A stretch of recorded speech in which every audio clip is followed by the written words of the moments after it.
परत एकदा परमेश्वराने ही संधी दिली म्हणून मी देवाचे आभार मानतो.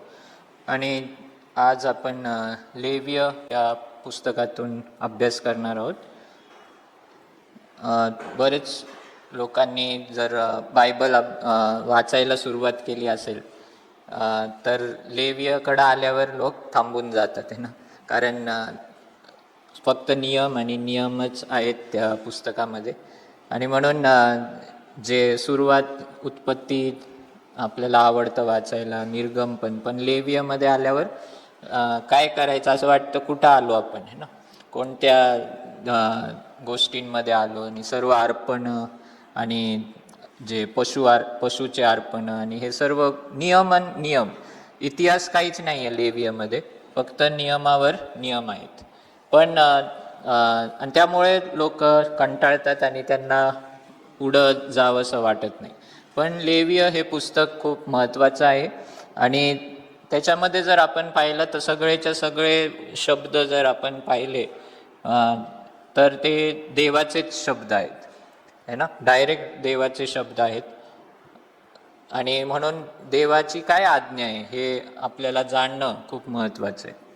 तर लेव्य जर समजून घ्यायचं तर काही मुख्य वचने आहेत, ते जर आपल्याला समजले तर आपल्याला एक दृष्टिकोन मिळतो की कसं हे पुस्तक वाचायचं आणि का वाचलं पाहिजे, किंवा हे का लिहिलं गेलं याबद्दल एक दृष्टिकोन आपल्याला मिळतो. आणि तो जर मिळाला तर आपल्याला मग सेन्स वाटेल हे पुस्तक वाचताना. तर पहिलं वचन महत्त्वाचं जे आहे याच्यामध्ये, तर लेव्य 17 याचा 11वा अध्याय. लेव्य 17:11. शरीराचे जीवन तर रक्तात असते आणि तुमच्या जीवांबद्दल वेदीवर प्रायश्चित्त करण्यासाठी ते मी तुम्हाला दिले आहे. कारण रक्तात जीवन असल्या कारणाने रक्तानेच प्रायश्चित्त होते है ना. प्रायश्चित्त म्हणजे काय, तर एक खंडणी भरणे किंवा एक काहीतरी मोबदला देणे आणि त्यामुळे जीवन स्वतःचं रक्षण करणं किंवा मिळवून घेणं परत. आणि हे प्रायश्चित्त आपल्याला माहिती आहे की येशू ख्रिस्त आपल्यासाठी झाला. येशू ख्रिस्ताने फक्त हे प्रायश्चित्त दिलं नाही, म्हणजे असं काहीतरी खंडणी दिली नाही, पण तो स्वतः तो प्रायश्चित्त झाला है ना. अटोनमेंट ह्याला म्हणतात इंग्लिशमध्ये, अटोनमेंट. आणि हे इकडे आपल्याला दिसतं की देवाकडून आहे. जेव्हा आदाम आणि हवा यांनी पहिलं पाप केलं त्यावेळेस देखील काय केलं परमेश्वराने, एक पशु तो मारला आणि त्याचं जे चामडं होतं ते वापरलं आदाम आणि हवा यांना झाकण्यासाठी है ना. आणि त्यावरून आपल्याला कळतं की एक निर्दोष पशु मारला गेला. कशामुळे? पापामुळे. आणि तिथून ही सुरुवात होते. आणि परमेश्वर इथे सांगत आहे की शरीराचे जीवन तर रक्तात असते आणि तुमच्या जीवांबद्दल है ना. तर जीवाबद्दल जीव हा जो प्रिन्सिपल आहे की जर आपल्याला आपला जीव कोणी घेतला तर मग त्याचा जीव देखील घेण्यात येतो. आणि त्याच रीतीने जर जीव मिळवायचा आहे तर कोणाला तरी जीव द्यावा लागतो. तर शरीराचे जीवन तर रक्तात असते आणि तुमच्या जीवांबद्दल वेदीवर प्रायश्चित्त करण्यासाठी ते मी तुम्हाला दिले आहे. कारण रक्तात जीवन असल्या कारणाने रक्तानेच प्रायश्चित्त होते. रक्ताशिवाय रक्त सांडण्याशिवाय दुसरा पर्याय नाही आहे. आणि म्हणून आपण पाहतो की येशू ख्रिस्त या जगात का आला. सर्वात मोठं कारण त्याचं हे होतं की त्याने आपला जीव द्यावा, रक्त सांडावं. दुसरी गोष्ट, येशू ख्रिस्त मानव बनून का आला, याचं कारण देखील हेच आहे. तो देव बनूनच आला असता ना, पण नाही, मानव बनून आला कारण त्याला रक्त सांडायचं होतं आणि रक्ताशिवाय प्रायश्चित्त होत नाही. आणि या पुस्तकात आपल्याला ते दिसतं.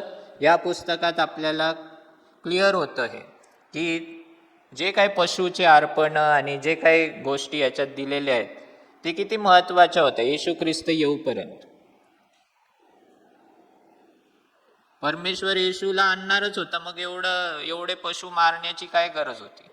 पण आपण पाहतो की देवानेच पहिला पशु मारला आणि त्याच्यानंतर येशू येऊपर्यंत ते करण्याची गरज होती, कारण परमेश्वर त्यांना शिकवत होता की पाप हे काही सोपी गोष्ट नाही आहे. पाप जर क्षमा करायचं तर कोणाला तरी निर्दोष प्राण्याला मरावं लागतं, रक्त सांडावं लागतं, मगच पाप क्षमा होऊ शकते. आणि ही गंभीर गोष्ट शिकवण्यासाठी येशू येईपर्यंत आपण पाहतो की कितीतरी पशूंची, निर्दोष पशूंची कत्तल करण्यात आली. लेविय 11 अजून एक वचन जे महत्वाचे आहे, 44 आणि 45. मी परमेश्वर तुमचा देव आहे, म्हणून आपल्याला पवित्र करून पवित्र राहा, कारण मी पवित्र आहे. परमेश्वर काय म्हणतोय की मी पवित्र आहे म्हणून तुम्ही देखील पवित्र राहा, कारण मी पवित्र आहे. म्हणून तुम्ही जमिनीवर रांगत चालणाऱ्या कोणत्याही जातीच्या प्राण्यामुळे आपल्याला विटाळू नका, कारण तुमचा देव व्हावे म्हणून ज्याने तुम्हाला मिसर देशातून इकडे आणले तोच मी परमेश्वर आहे. मी पवित्र आहे म्हणून तुम्हीही पवित्र व्हा.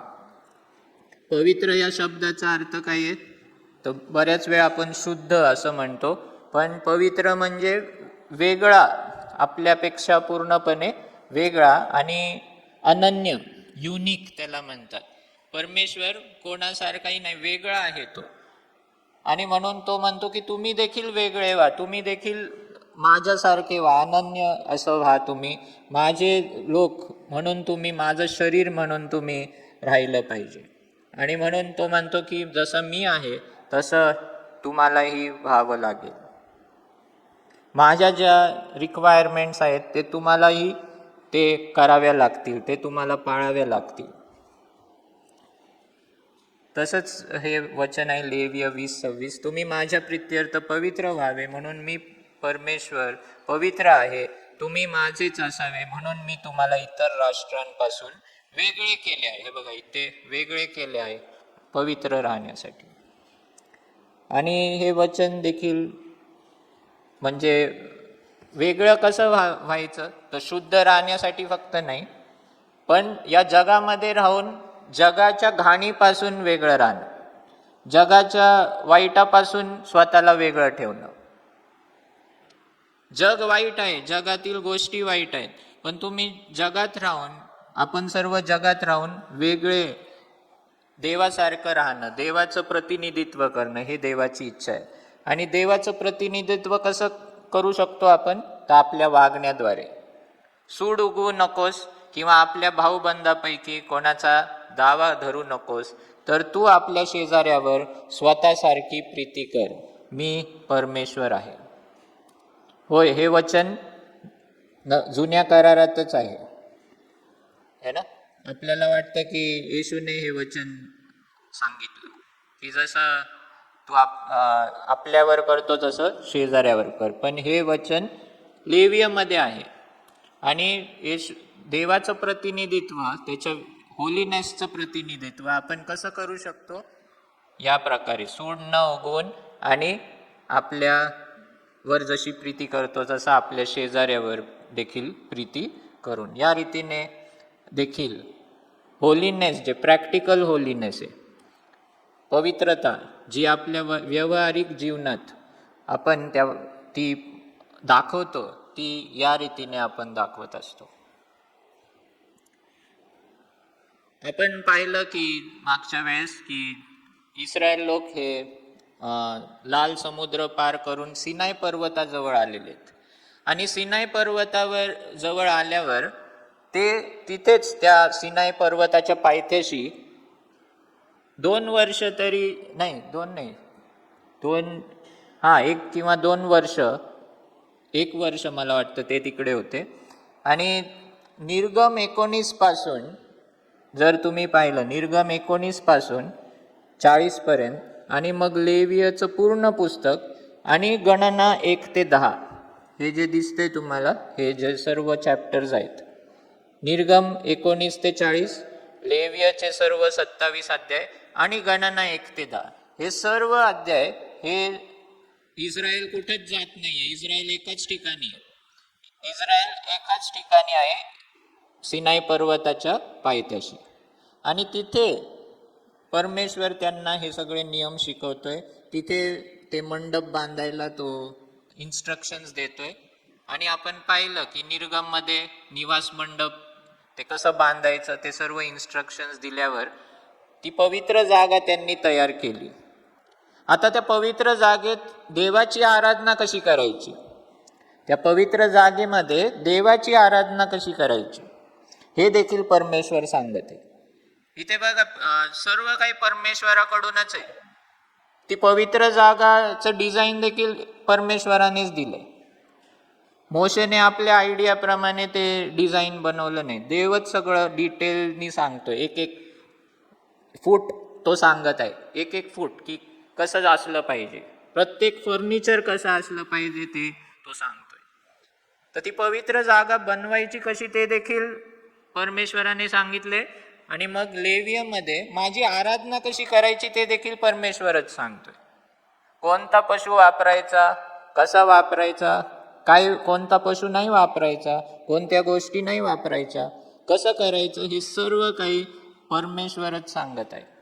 आणि त्यावरून आपल्याला कळतं की आपण आपल्या इच्छेप्रमाणे आपण आपल्या गोष्टी, आपले सिद्धांत निर्माण करू शकत नाही. आपली भक्ती आपल्या इच्छेप्रमाणे आपण चालवू शकत नाही. परमेश्वर पवित्र आहे, त्याच्या गरजा पण पवित्र आहेत आणि त्याच्या ज्या मागण्या आहेत किंवा जे काही गरज आहे, मागणी म्हणायला पाहिजे, ती मागणी देखील देवानेच ठरवलेली आहे. आणि त्याप्रमाणेच तो अपेक्षा करतो की त्याच्या लोकांनी त्याप्रमाणेच माझी उपासना करावी. आणि म्हणून आपण त्याच्यात ऍड नाही करू शकत, सबट्रॅक्ट नाही करू शकत. जे देवाने दिलंय की माझी आराधना कुठे करायची आणि कशी करायची, आणि लेवियमध्ये कशी करायची हे आपल्याला दिसतं. तर म्हणजे या लेवियमध्ये इतिहास काहीच नाही आहे, स्टोरी काही पुढे जात नाही आहे, ते तिकडंच आहेत आणि परमेश्वर नियमावर नियम त्यांना देत आहे. तर जसं आपण पाहिलं की लेवियाची रूपरेषा तुम्हाला आणि आपल्याला कळायला पाहिजे. तर पहिले 7 अध्याय जे आहेत ते 5 ऑफरिंग्स, 5 जे अर्पणे आहेत त्याच्याबद्दल आहेत.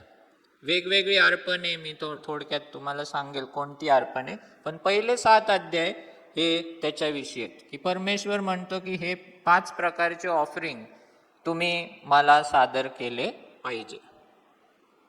त्यानंतर लेविया 8 ते 10 मध्ये आपण पाहतो अहरोन आणि त्याच्या मुलांचे जे याजक सेवेसाठी त्यांना कॉन्सिक्रेट करण्यात येतं, डेडिकेट करण्यात येतं.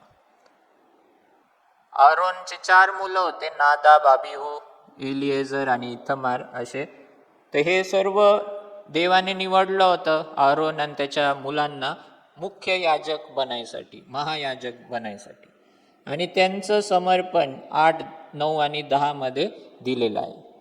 त्यानंतर 11 ते 15 हे जे अध्याय आहेत त्याच्यामध्ये शुद्ध आणि अशुद्ध, क्लीन आणि अनक्लीन याच्याविषयी नियम आहेत. शुद्ध काय आहे आणि अशुद्ध काय आहे देवाच्या नुसार.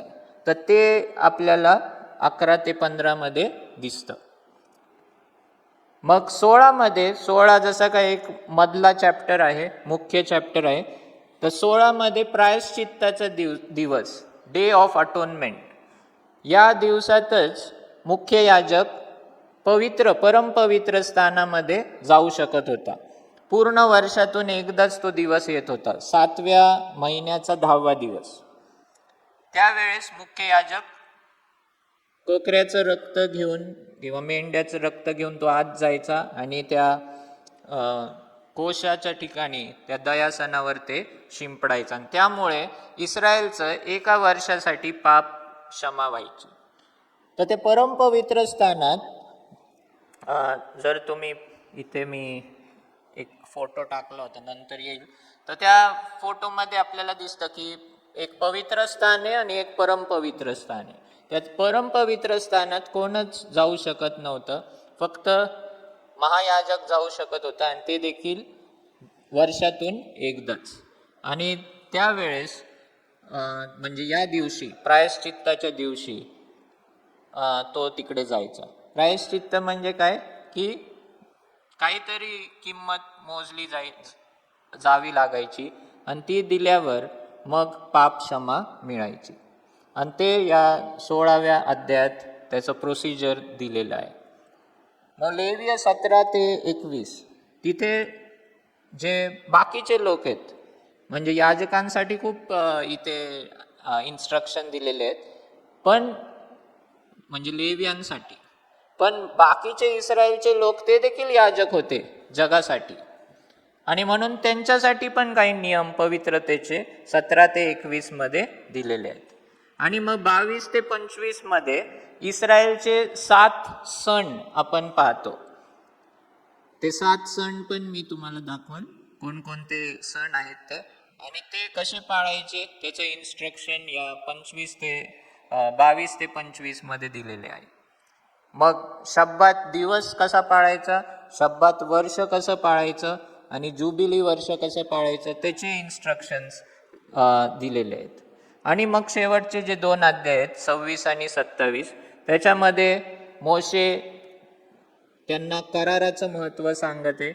आणि करार जर तुम्ही पाळला, करारामध्ये नियम असतात, आणि ते जर नियम तुम्ही पाळले तर त्या आज्ञा पाळण्यामुळे कसं काय तुम्हाला कोणते आशीर्वाद मिळणार आहेत, आणि जर तुम्ही आज्ञा नाही पाळल्या तर कोणते शाप मिळणार आहेत ते आपल्याला दिसतं.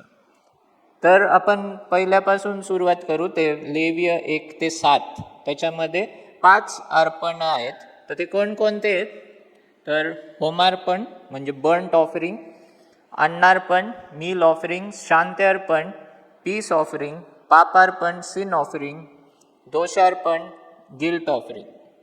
तर असे हे 5 अर्पण या 7 अध्यायामध्ये दिलेले आहेत. पहिले 3 जे अर्पण आहेत, होमार्पण, अन्नार्पण आणि शांती अर्पण, याला व्हॉलंटरी ऑफरिंग्स म्हणतात. म्हणजे ऐच्छिक, म्हणजे स्वतःवर अवलंबून होते. ते आपल्याला जर धन्यवाद द्यायचंय देवाला, आपण धन्यवाद रूपी काहीतरी यज्ञ देतोय. जर आजच्या काळात जर आपल्याला काही बिझनेसमध्ये फायदा झाला, आपला पगार वाढ झाली किंवा काही आशीर्वाद मिळाला, तर आपल्याला वाटतं की देवाला आपण काहीतरी द्यावं, तर त्या रीतीने आपण ऑफरिंग देतो. तर त्याप्रमाणे त्या काळात पण जर काही लोकांना धन्यवाद द्यायचा असेल है ना, तर ते बर्न्ट ऑफरिंग, मील ऑफरिंग किंवा हे पीस, जास्त करून बर्न्ट ऑफरिंग आणायचे. ते बर्न्ट ऑफरिंग किंवा होमार्पण ते द्यायचे. आणि मील ऑफरिंग हे बाकीच्या अर्पणांसंगती असायचं. आणि शांती अर्पण जर 2 व्यक्तींमध्ये शांती प्रस्थापित करायची आहे, तर त्यावेळेस किंवा करार करायचा असेल तर त्यावेळेस ते अर्पण वापरलं जायचं. पण हे 3 जे ऑफरिंग होते ते ऐच्छिक होते, कंपल्सरी नव्हते, ते व्हॉलंटरी म्हणतात त्याला.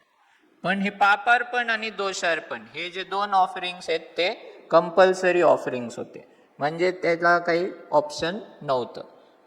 पापार्पण हे द्यावंच लागायचं आणि दोषार्पण पण द्यावंच लागायचं. बर्न्ट ऑफरिंग मध्ये जर आपण पाहिलं तर पूर्णच्या पूर्ण जो पशु असतो तो पूर्ण जाळण्यात यायचा, आणि देवासाठी प्रत्येक त्याचा पार्ट हा देवासाठी असायचा.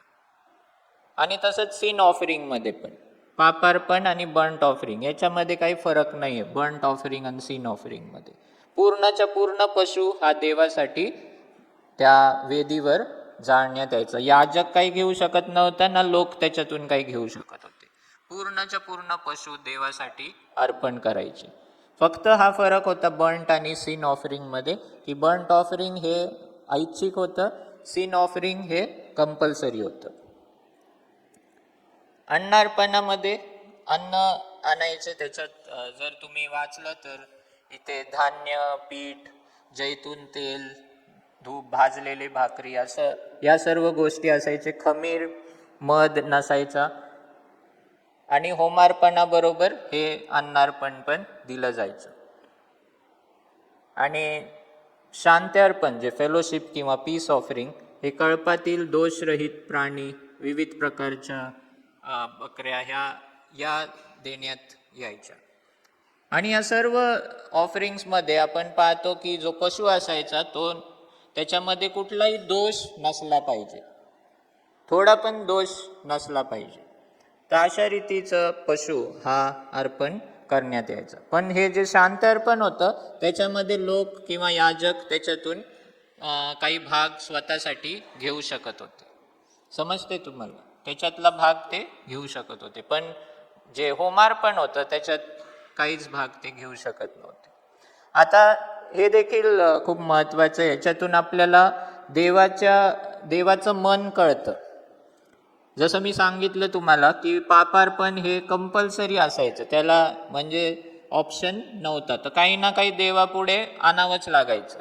पण देव किती सेन्सिटिव्ह आहे बघा, ह्याच्यातून कळतं की जो तरुण बैल होता पशु, तर तो जर महायाजक स्वतःचं पाप जर त्याला क्षमा करायचं तर त्याला काय करावं लागायचं? कंपल्सरी एक तरुण बैल अर्पण करावा लागायचा, कारण तो महायाजक आहे, तो परमपवित्र स्थानात जाणार आहे. आणि म्हणून त्याच्यासाठी कंपल्सरी होतं की एक पशु जो तरुण बैल आहे तोच त्याने अर्पण करावा.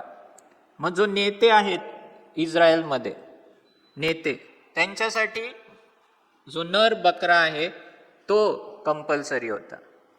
मग जे सामान्य व्यक्ती आहेत, कॉमन लोक आहेत, त्यांच्यासाठी मादी बकरी ही चालत होती. मग जे गरीब आहेत त्यांच्यासाठी कबूतर हे ते आणू शकत होते.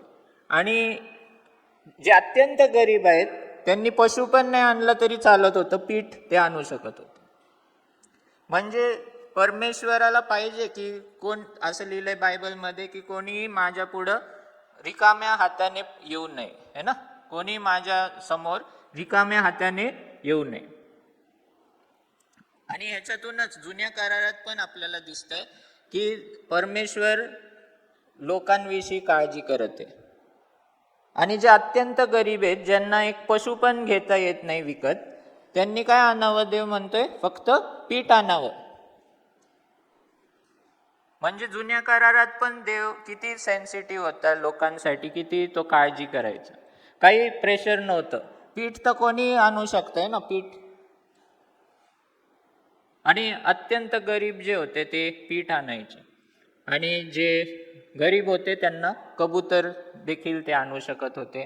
मोठा पशु आणण्याची गरज नव्हती, कारण हे पाप अर्पण जे होतं हे कंपल्सरी होतं. आणि म्हणून इथे पण आपण पाहतो की देव लोकांविषयी चिंता करत आहे, त्याला त्यांची काळजी आहे. तो कोणावरही जबरदस्ती किंवा या धर्मामुळे एक ओझं कोणावर तो टाकत नाही. आणि शेवटचं अर्पण आहे गिल्ट ऑफरिंग, दोष अर्पण.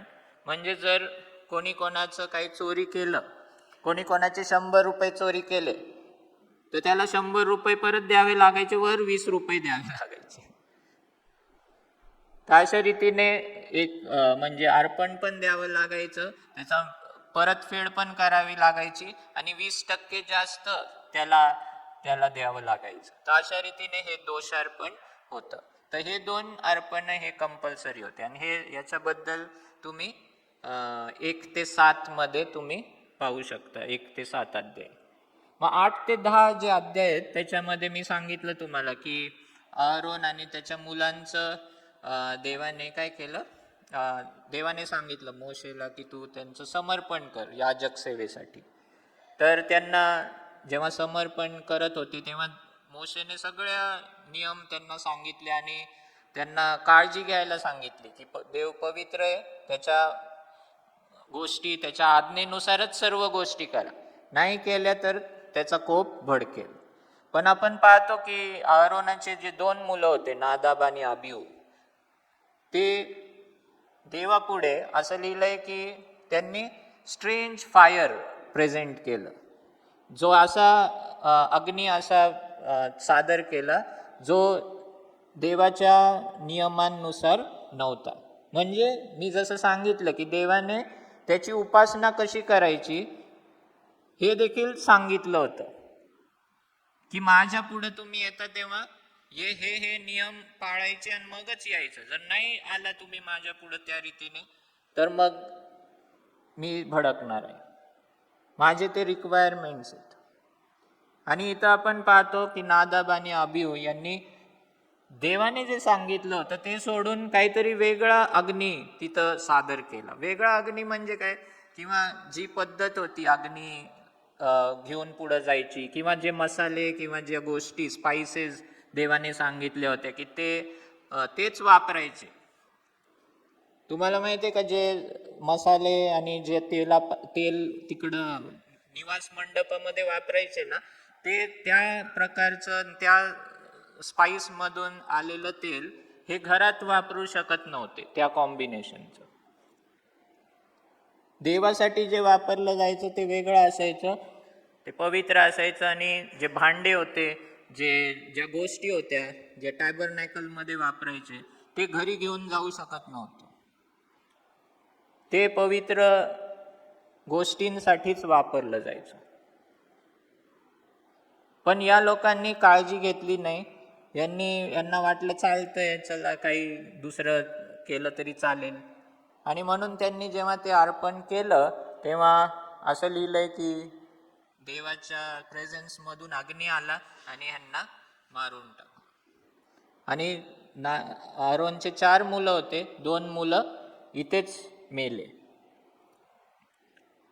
तर यावरून आपल्याला कळतं की परमेश्वर नेहमी काहीतरी सुरू करत असतो ना, नवीन गोष्ट, त्यावेळेस तो कठोर वागतो, कठोर रीतीने एक उदाहरण देतो की हे माझ्या इच्छेप्रमाणे नाही आहे, आणि हे जर तुम्ही नाही केलं तर मग त्याचा परिणाम पण तुम्हाला दिसणार आहे. इथे कशाची सुरुवात होती? निवास मंडपन त्याच्या याजकांच्या सेवेची सुरुवात होती. आणि निवास मंडपन याजकांची सेवा सुरू करत असताना हे जे गोष्टी घडल्या, तर देवाने ते खपवून घेतल्या नाही, लगेच त्याचा न्याय तिकडे त्याने दाखवून दिला.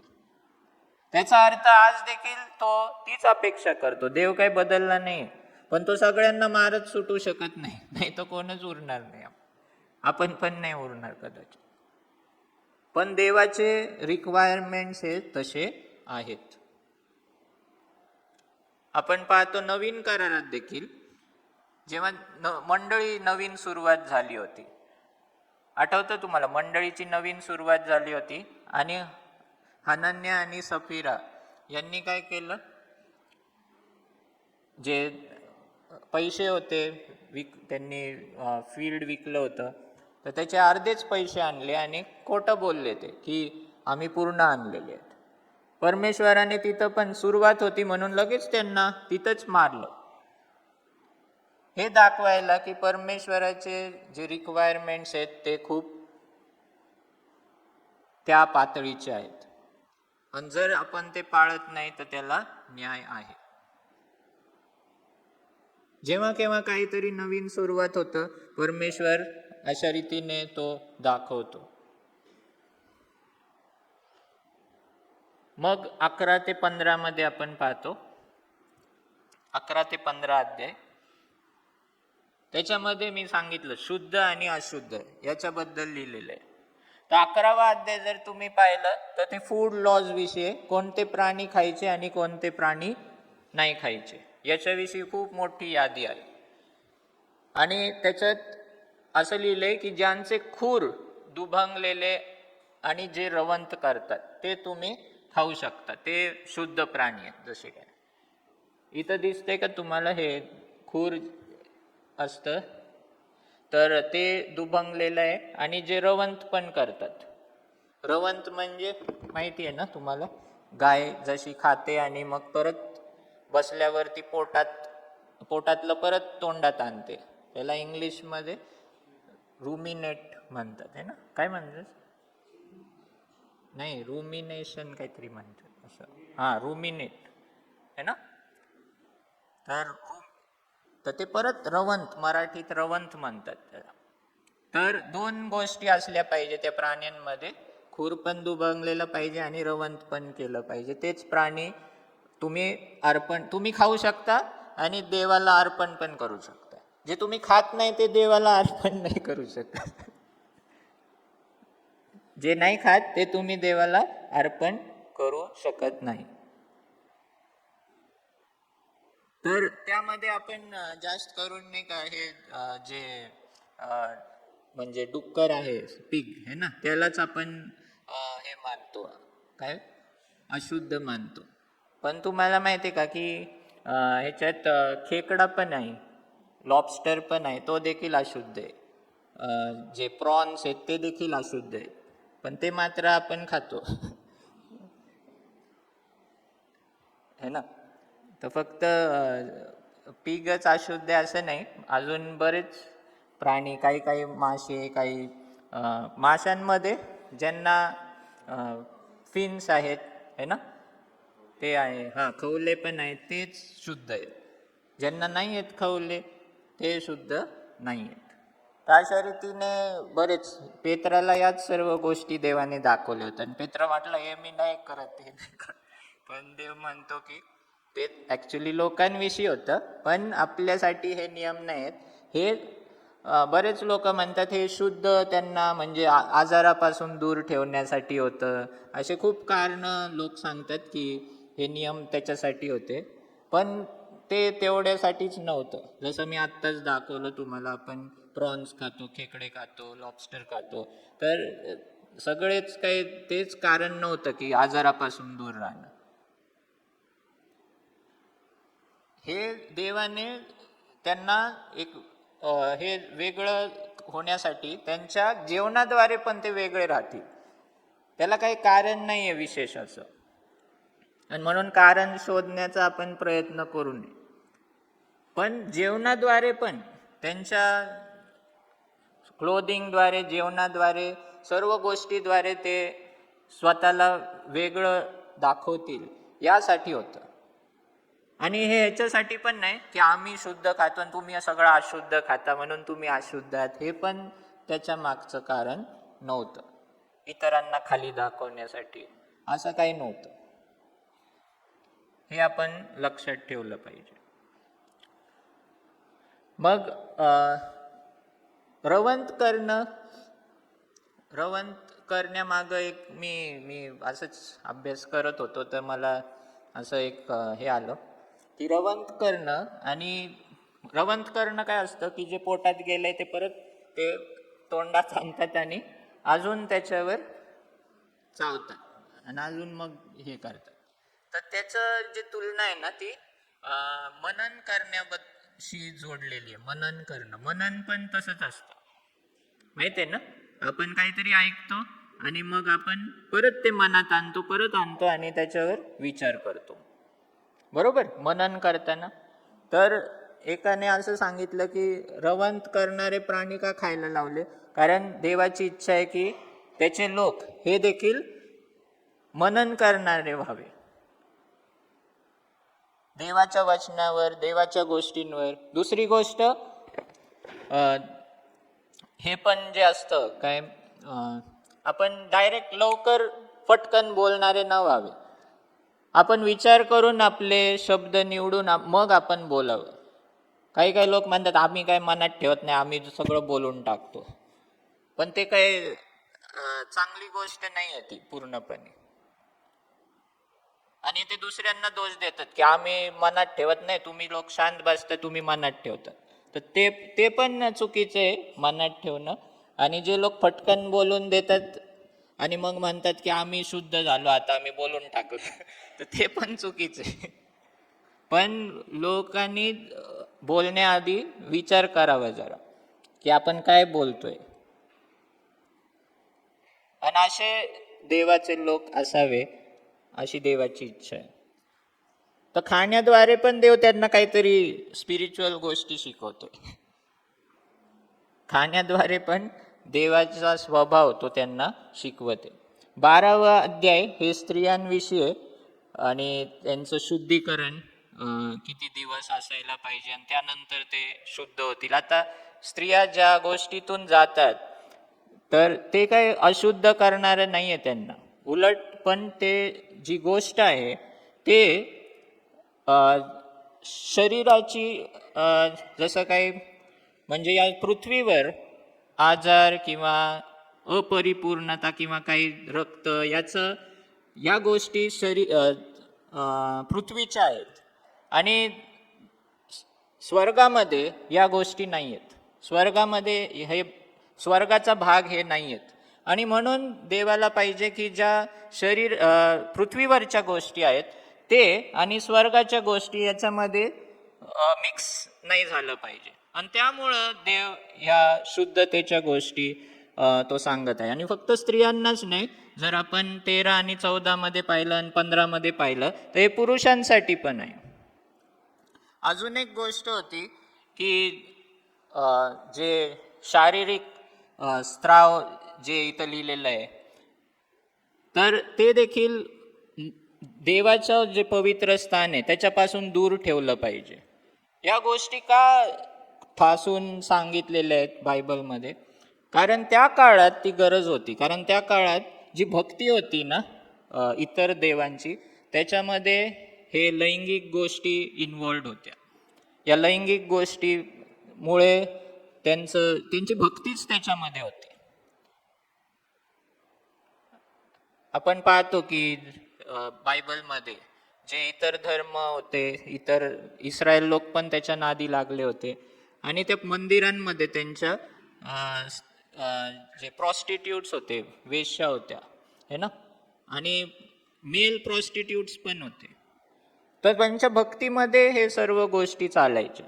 आणि म्हणून देवाची इच्छा होती की जो भक्त येणार आहे मंदिराच्या आसपास, त्याने या सर्व गोष्टींपासून दूर राहावं. या गोष्टींची थोडं पण झलक तिकडं दिसली नाही पाहिजे. आणि म्हणून देव खूप काळजी घेतो की या सर्व गोष्टी माझ्या आराधनेपासून दूर राहिल्या पाहिजे. कारण त्या काळात ते सर्रास चालायचं. ती त्यांचं ऑफिशियल म्हणजे तसंच भक्ती असायची. करिंथच्या पत्रामध्ये पण आपण पाहतो या सर्व गोष्टी. पौलाला हे एक्सप्लेन करावं लागलं की तुम्हाला माहित नाही का तुमचं शरीर हे देवाचं मंदिर आहे. आणि जेव्हा तुम्ही त्या वेश्येबरोबर, वेश्या म्हणजे जगातील नाही, त्या मंदिरातील वेश्या, त्याच्याबरोबर जेव्हा तुम्ही एक होता, तेव्हा तुम्ही तिच्याशी एक होताय. की त्यांना सगळं समजावं लागलं, कारण त्यांना कळतच नव्हतं की हे चुकीचं आहे. कारण त्यांच्या आराधनेचा ते भाग झालं होतं या लैंगिक गोष्टी. आणि म्हणून देवाला या सर्व गोष्टींपासून देव म्हटला की या सर्व गोष्टी याच्यापासून तुम्ही दूर राहिलं पाहिजे. माझ्या भक्तीपासून जेव्हा तुम्ही मंदिरात येता तेव्हा या सर्व गोष्टींपासून तुम्ही दूर या ठेवल्या पाहिजे. आणि देवाच्या आराधनेमध्ये हे सर्व गोष्टी नव्हत्या. 13 आणि 14 हे कुष्ठरोगाबद्दल आहे, आजाराबद्दल आहे, स्किनमुळं जेव्हा हे अपरिपूर्णता आहे. आणि ही जगिक आहे. आजार, आपल्या शरीरातले व्यंग, हे सर्व गोष्टी पृथ्वीपुरत्या आहेत. आणि म्हणून स्वर्गाच्या त्या भाग नाही आहेत. आणि म्हणून ते दूर ठेवल्या पाहिजे. जसं मी इथं दाखवलंय की हे जे टॅबरनॅकल होतं, हे एक छोटं स्वर्ग होतं, जसं काय मिनी हेवन. आणि त्यामुळं मी जसं अगोदरपासून सांगत आलोय की एदेन बाग काय होती? स्वर्ग आणि पृथ्वी याचं ओव्हरलॅप होती, है ना. स्वर्ग आणि पृथ्वीचं ओव्हरलॅप होतं एदेन बागेवर. जिथं जिथं परमेश्वर अवतरला तेव्हा तेव्हा स्वर्ग आणि पृथ्वी तो भाग एक झाला होता. आणि त्याप्रमाणेच इथे देखील जिथं हे पवित्र निवासस्थान होतं, त्या ठिकाणी पण स्वर्ग आणि पृथ्वीचं ओव्हरलॅप होतं. आणि त्यामुळे त्या भागात कुठली अपूर्ण गोष्ट है ना, कुठलंही इम्परफेक्शन, कुठलाही आजार त्याचा भाग बनू शकत नाही. समजते तुम्हाला? त्यामुळं हे नियम होते. आजार हे पृथ्वीचा भाग आहे, स्वर्गाचा भाग नाही आहे. अपरिपूर्णता, आजार, व्यंग आपल्या शरीरातले हे पृथ्वीचा भाग आहेत. आणि म्हणून ते स्वर्गाचा भाग होऊ शकत नाही. आणि देव त्यांना शारीरिक परिपूर्णतेतून आत्मिक परिपूर्णता शिकवत होता. समजते का तुम्हाला? देव त्यांना, लक्ष द्या इथं, देव त्यांना शारीरिक परिपूर्णतेतून आत्मिक परिपूर्णता काय आहे ती त्यांना तो शिकवत होता. आणि म्हणून याजक कसा असला पाहिजे होता जुन्या करारात? परफेक्ट असला पाहिजे होता शरीरातून.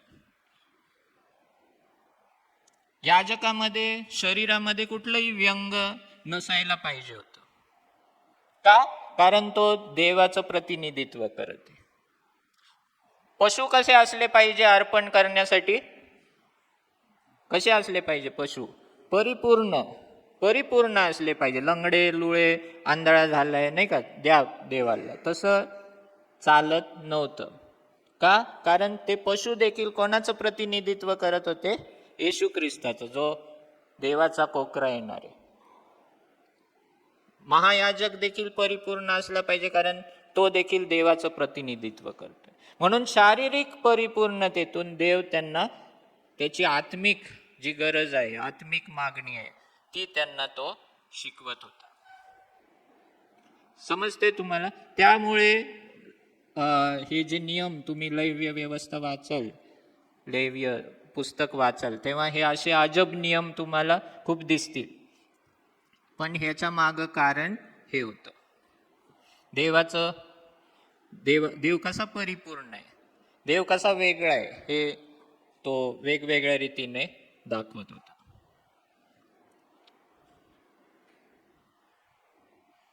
मी आत्ताच तुम्हाला दाखवलं की हे पवित्र स्थान आहे आणि हे परमपवित्र स्थान आहे.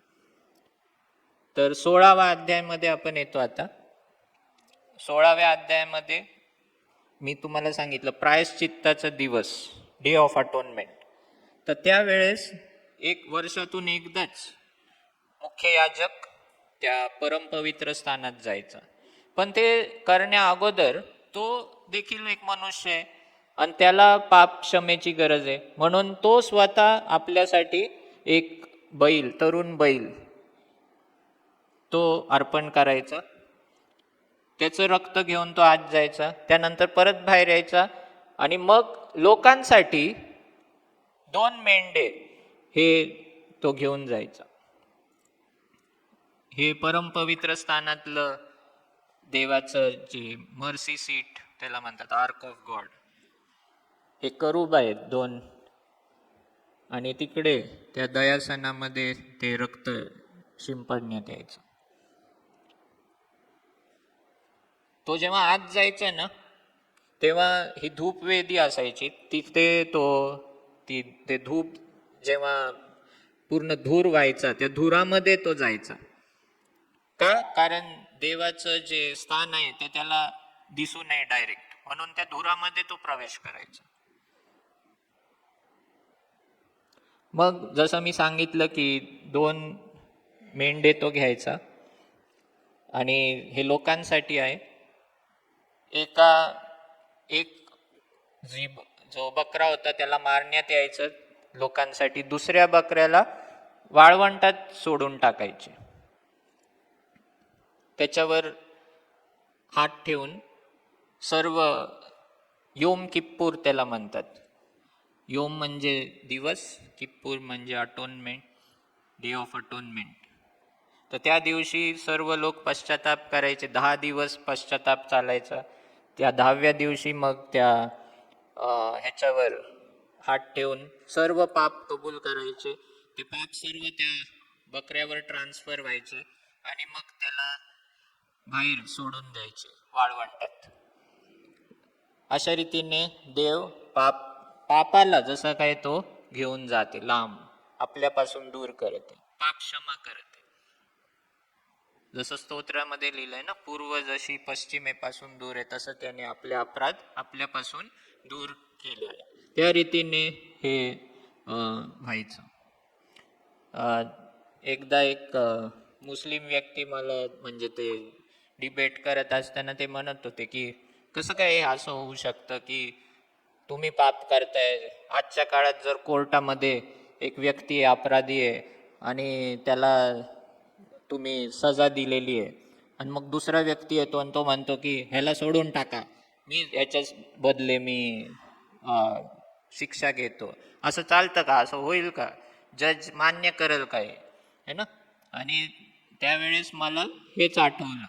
आणि बकरी ईदच्या दिवशी काय व्हायचं, ते लोक अब्राहमाला मानतात ते, आणि इस्माईलला पण ते मानतात. तर ते म्हणतात की अब्राहम इसाकला घेऊन नव्हता गेला, तर इस्माईलला घेऊन गेला होता त्या अर्पण करण्यासाठी.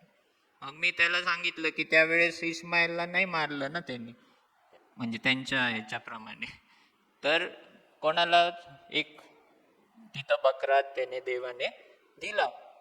आणि तुम्ही काय करता, मी म्हटलं तुम्ही देखील त्याच्यावर हात ठेवून सर्व तुमचे पाप त्याच्यावर ट्रान्सफर करता आणि तो मारता. तेच देवाने येशूने केलं म्हटलं है ना. त्याच रीतीने येशूने आपले अपराध हे त्याच्यावर घेतले आणि स्वतः तो क्रुसावर गेला. अशा रीतीने देवाने प्रायश्चित्त केलं.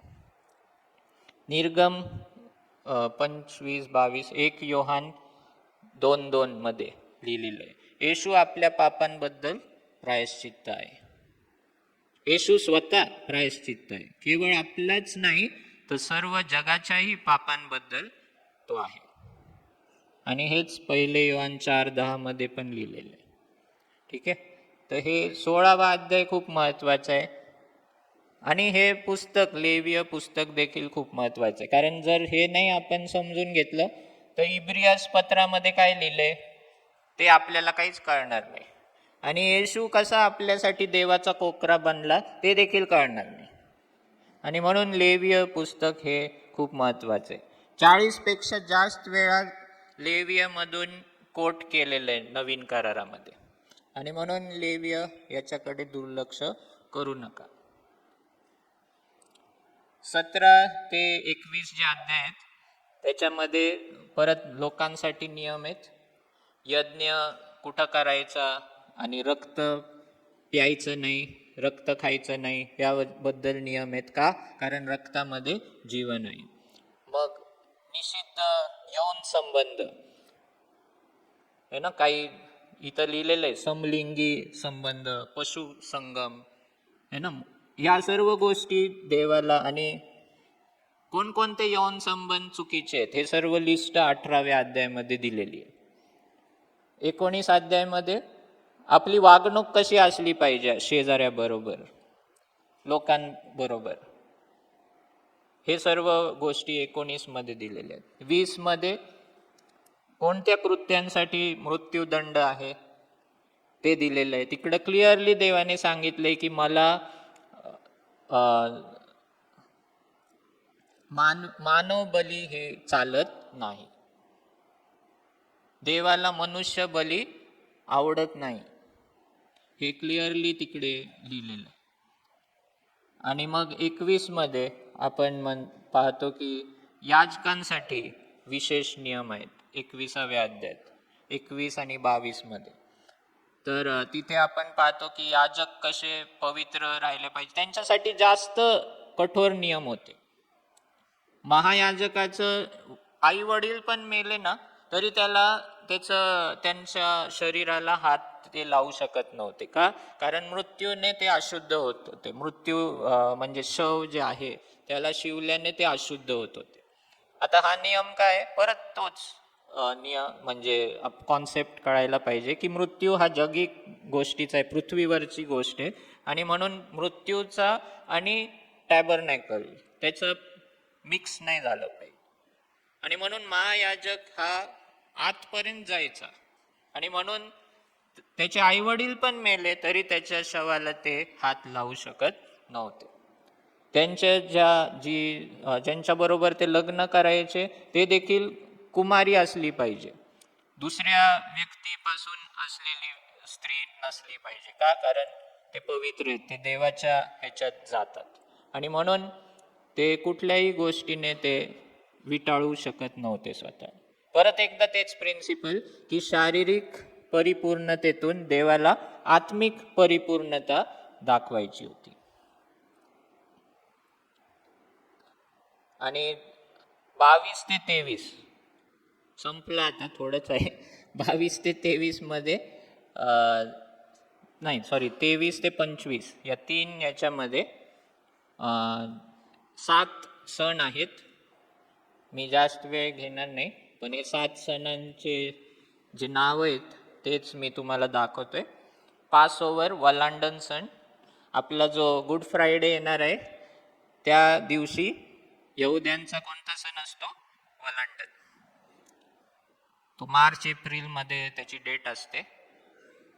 मग बेखमीर भाकरीचा सण आणि पहिल्या उपजाची पेंडी त्याचा सण, पहिल्या फर्स्ट फ्रुट्स मग तिसऱ्या महिन्यामध्ये पेंटिकॉस्टचा सण असतो, म्हणजे मे महिन्यात. आणि मग 7व्या महिन्यामध्ये म्हणजे आपल्या सप्टेंबर ऑक्टोबरमध्ये 3 सण असतात. रणशिंगांचा सण, मग प्रायश्चित्ताचा दिवस, आणि मग मंडपांचा सण, फीस्ट ऑफ टॅबरनेकल्स. तर असे 7 सण, त्याची माहिती 23 मध्ये दिलेली आहे. मग पुढं आपण पाहतो तर कोणते पवित्र दिवस, तर एक म्हणजे शब्बात. प्रत्येक 7 दिवसानंतर येणारा दिवस हा पवित्रपणे पाळ, शब्बात. दुसरं महत्वाचं आहे शब्बात वर्ष. प्रत्येक 6 वर्षानंतर येणारं 7वं वर्ष हे शब्बात वर्ष होतं.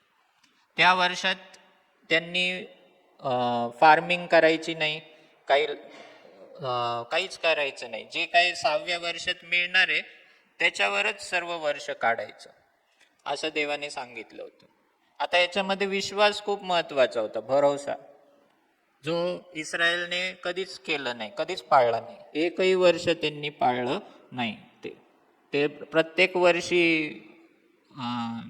लावत गेले आणि एकही वर्ष त्यांनी हे पाळलं नाही, देवाची आज्ञा.